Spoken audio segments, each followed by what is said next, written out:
तो दोस्तों स्वागत है आप लोगों का Q&A विद सत्या में। दोस्तों अगर आप यूपी पुलिस और जीडी वैकेंसी की तैयारी कर रहे हैं तो दोस्तों आप लोगों के लिए हिस्ट्री के मोस्ट इंपोर्टेंट 30 क्वेश्चन दोस्तों लेकर आए, उनका आप जवाब दीजिए और देखिए आप कितने क्वेश्चन सही कर पा रहे हैं। तो चलिए दोस्तों स्टार्ट करते हैं। क्वेश्चन नंबर पहला है दोस्तों, बहुत सारी क्वेश्चन की सीरीज पढ़ी, आप जाके टेस्ट दे सकते हैं। तो चलिए स्टार्ट करते हैं। हड़प्पा सभ्यता की खोज किसने की थी?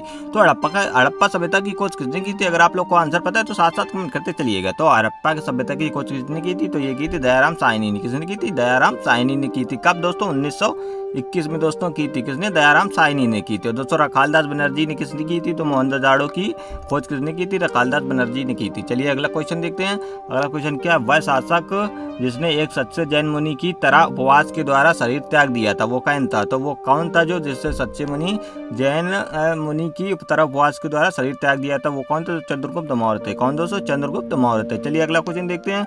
अगला क्वेश्चन है, तराइन का प्रथम युद्ध 1191 किसके मध्य लड़ा गया था? दोस्तों तराइन का प्रथम युद्ध कब हुआ था? तो 1191 में हुआ था। तो किनके बीच में हुआ था? तो ये हुआ था मोहम्मद गौरी और दोस्तों पृथ्वीराज तृतीय के रूप में। किसके साथ हुआ था? मोहम्मद गौरी और पृथ्वीराज तृतीय के बीच हुआ था। चलिए अगला क्वेश्चन देखते हैं। बंगाल को मुगल साम्राज्य से पृथक कर स्वतंत्र किया गया था। तो बंगाल को मुगल साम्राज्य से पृथक कर कब स्वतंत्र किया, मतलब किसने स्वतंत्र किया था? तो ये किया था किसने? ये किया था मुर्शिद कुली खान ने। किसने किया था? मुर्शिद कुली खान ने किया था। चलिए अगला क्वेश्चन देखते हैं। आप लोग को आंसर पता तो साथ साथ कमेंट करते चलिएगा और देखिए आप कितने क्वेश्चन सही कर पा रहे हैं। तो विधवा पुनर्विवाह कानून कब बना था? तो विधवा पुनर्विवाह कानून कब बना था? तो ये बना था 1856 में। दोस्तों कब बना था? 1856 में बना था। चलिए अगला क्वेश्चन देखते हैं। अगला क्वेश्चन है, अंग्रेजों ने फूट डालो और शासन करो की नीति कब अपनाई थी? तो अंग्रेजों ने फूट डालो शासन करो नीति अपनाई थी। कब अपनाई थी? तो ये अपनाई थी 1858 ईस्वी में। दोस्तों कब? 1858 ईस्वी में अपनाई थी। चलिए अगला क्वेश्चन देखते हैं। अगला क्वेश्चन क्या है दोस्तों? अगला क्वेश्चन, इंग्लैंड में गृह युद्ध कितने वर्षों तक चला था? तो इंग्लैंड में जो गृह युद्ध चला था ये 7 वर्षों तक चला था। कितने वर्षों तक? 7 वर्षों तक चला था। चलिए अगला क्वेश्चन देखते हैं। आर्य भारत में कहाँ से आए थे? तो आर्य भारत में कहाँ से आए थे दोस्तों? तो आर्य भारत में आए थे केंद्रीय एशिया से। कहाँ से आए थे? सेंट्रल एशिया से दोस्तों आए थे आर्य भारत में। चलिए अगला क्वेश्चन देखते हैं। किस अवधि में रामायण एवं महाभारत की रचना हुई थी? तो इस कौन सी अवधि में रामायण और महाभारत की रचना हुई थी? तो ये कौन सी अवधि में हुई थी? ये थी आर्य अवधि में। कौन सी अवधि में? आर्य अवधि में रामायण और महाभारत की रचना हुई थी। महाभारत दोस्तों विश्व का सबसे बड़ा महाकाव्य है। कौन सा दोस्तों? महाभारत है विश्व का सबसे बड़ा महाकाव्य। गुप्त समाज की स्थापना किसने की थी? तो गुप्त समाज की स्थापना किसने की थी? तो चंद्रगुप्त ने की थी। किसने दोस्तों? चंद्रगुप्त ने गुप्त समाज की स्थापना की थी। दोस्तों कहीं पे आप लोग को श्रीगुप्त भी लिखा मिलेगा तो दोस्तों ये भी आंसर सही है। अगर आप लोग को दोस्तों दोनों एक साथ मिले तो आपका आंसर ये सही होगा, वैसे तो आपका श्रीगुप्त आप लोगों का सही होगा। चलिए अगला क्वेश्चन देखते हैं। पानीपत की दूसरी लड़ाई किनके बीच में हुई थी? तो पानीपत की दूसरी लड़ाई किनके बीच में हुई थी? तो ये किनके बीच में हुई थी? ये हुई थी बैरम खां और हेमू के बीच में। दोस्तों किसके बीच में हुई थी? बैरम खां और हेमू के बीच में हुई थी। कब हुई थी? 1556 ईस्वी में हुई थी। कब दोस्तों? 1556 ईस्वी में हुई थी। दोस्तों अकबर का सेनापति था बैरम खां। चलिए अगला क्वेश्चन देखते हैं।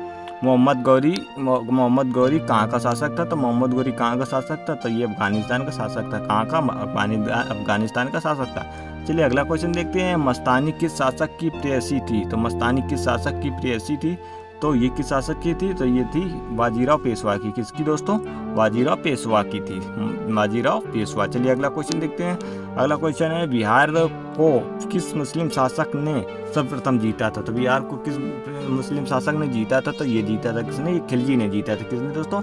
खिलजी ने जीता था। चलिए अगला क्वेश्चन देखते हैं। अगला क्वेश्चन है, मुगल काल में सर्वप्रथम किस शहर में अंग्रेजों ने अपने कारखाने स्थापित किए थे? तो मुगल काल में सर्वप्रथम शहर में अंग्रेजों ने कारखाने स्थापित किए थे। तो ये कहाँ पर किए थे? सर्वप्रथम इन्होंने दोस्तों सूरत में स्थापित किए थे। कहाँ पर स्थापित किए थे? सूरत में स्थापित किए थे अंग्रेजों ने अपने कारखाने मुगल में। पहली सहायक संधि कौन सी थी? पहली सहायक संधि कौन सी थी? तो ये थी निजाम। कौन सी थी? निजाम जो है सहायक संधि थी पहली। चलिए अगला क्वेश्चन देखते हैं। कर्नाटक संगीत का पितामह किसे कहा जाता है? तो कर्नाटक संगीत का पितामह किसे कहा जाता है? तो पुरंदर दास को कहा जाता है। किसे? पुरंदर दास को कहा जाता है पितामह। दोस्तों अगर आप लोग को कोई क्वेश्चन का आंसर गलत लगे तो आप उसको करेक्ट कर सकते हैं। किसके शासनकाल में प्रथम चीनी यात्री भारत आया था? तो किसके शासनकाल में प्रथम चीनी यात्री भारत आया था? तो चंद्रगुप्त द्वितीय के शासनकाल में। किसके? चंद्रगुप्त द्वितीय के शासनकाल में चीनी यात्री भारत आया था। चलिए अगला क्वेश्चन देखते हैं। निम्नलिखित में मुगल शासकों में से किसे प्रिंस ऑफ बिल्डर्स के नाम से पुकारा जाता है? प्रिंस ऑफ बिल्डर्स किसे नाम से पुकारा जाता है? तो शाहजहां को। दोस्तों किसे? शाहजहां को प्रिंस ऑफ बिल्डर्स के नाम से पुकारा जाता है प्रिंस ऑफ बिल्डर्स के नाम से। स्थापत्य कला का दोस्तों इसके काल में दोस्तों बहुत सारे दोस्तों महल बनाए गए थे, जैसे आगरा का ताजमहल और किला वगैरह, लाल किला, दिल्ली का लाल किला दोस्तों, ये सब इसी के काल में बनाए गए। तो इसे स्थापत्य कला का दोस्तों नाम से पुकारा जाता है। दोस्तों जहांगीर को क्या कहते हैं, चित्रकारी का कला दोस्तों, इसके काल में चित्रकारी ज़्यादा हुई थी। सिख समुदाय के अंतिम गुरु कौन थे, तो सिख समुदाय के अंतिम गुरु कौन थे, तो ये थे गुरु गोविंद सिंह। कौन से गुरु गोविंद सिंह थे जो सिख समुदाय के अंतिम गुरु थे।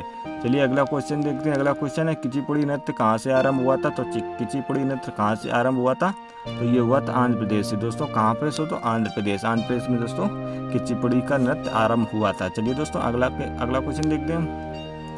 चित्रकला की गांधार शैली का सूत्रपात किसके द्वारा किया गया था, तो चित्रकला की सूत्रपात किसके द्वारा किया गया था, महायान संप्रदाय द्वारा। किसके द्वारा, महायान संप्रदाय द्वारा सूत्रपात किया गया था चित्रकला की गांधार शैली का। चलिए अगला क्वेश्चन देखते हैं। ताजमहल की डिजाइन तैयार करने वाला वास्तुकार कौन था, दोस्तों किसने ताजमहल की डिजाइन वास्तुकार कौन था जिसने डिजाइन तैयार की थी, तो उस्ताद ईसा। कौन था, उस्ताद ईसा खान थे। चलिए अगला क्वेश्चन देखते हैं। बौद्ध के विश्वास के अनुसार गौतम बुद्ध का अगला अवतार किसे माना जाता है, तो किसे माना जाता है, बौद्ध विश्वास के अनुसार गौतम बुद्ध का अगला अवतार किसे माना जाता है, तो ये माना जाता है कल्कि का अवतार। किसे दोस्तों, कल्कि का अवतार माना जाता है। चलिए अगला क्वेश्चन देखते हैं। सम्राट अकबर ने निम्नलिखित में से किस महल का निर्माण फतेहपुर सीकरी में करवाया था, तो किस महल का निर्माण करवाया था अकबर ने फतेहपुर सीकरी में, तो पंचमहल का निर्माण करवाया था। कौन सा, तो पंचमहल का निर्माण करवाया था अकबर ने फतेहपुर सीकरी में। चलिए अगला क्वेश्चन देखते हैं। कुतुब मीनार के पास स्थित लौह स्तंभ किस राजा ने बनवाया था, तो किस राजा ने लौह स्तंभ बनवाया था, चंद्रगुप्त द्वितीय ने बनवाया था लौह स्तंभ। कहाँ पर बनवाया था दोस्तों, कुतुब मीनार के पास। चलिए अगला क्वेश्चन देखते हैं। स्वामी दयानंद सरस्वती ने किस समाज की स्थापना की थी, तो स्वामी दयानंद सरस्वती ने किस समाज की स्थापना की थी, तो ये की थी आर्य समाज की। किसकी थी, आर्य समाज की थी दोस्तों। ब्रह्म समाज की स्थापना किसने की थी, तो राजा राम मोहन राय ने की थी।